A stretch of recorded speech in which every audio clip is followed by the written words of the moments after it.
Igitabo cy'imigani igice cya 9.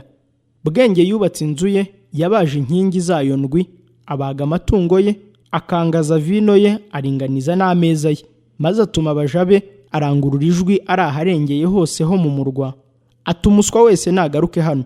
Abwira utagira umutima ati, ngwino urye ku mutsima wanjye kandi unywe kuri vino nakangaje. Mureke ubupfapfa mbeho mwabaswa mwe, kandi mugendere mu nzira y'ubuhanga. Ucyaha umukobanyi aba yikoze isoni, kandi uhana umunyabyaha aba yihamagariye ibitutsi.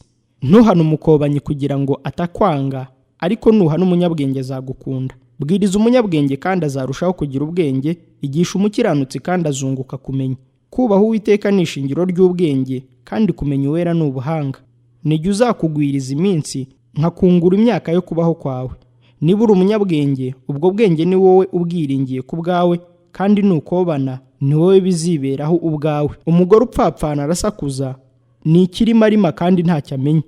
Yicara mu muryango w'inzu ye, ari ku ntebe aharengeyeho mu murwa, agira ngo ahamagara abahita baromboreje mu nzira zabo ati, umuswa wese agaruke hano. Abwira utagira umutima ati, amazi yibwa araryoshye, kandi umutsima urirwa hihishe uranyura. Ariko ntazi ko abapfuye ariho bari, kandi abo yararitse bari mu mworero w'ikuzimu.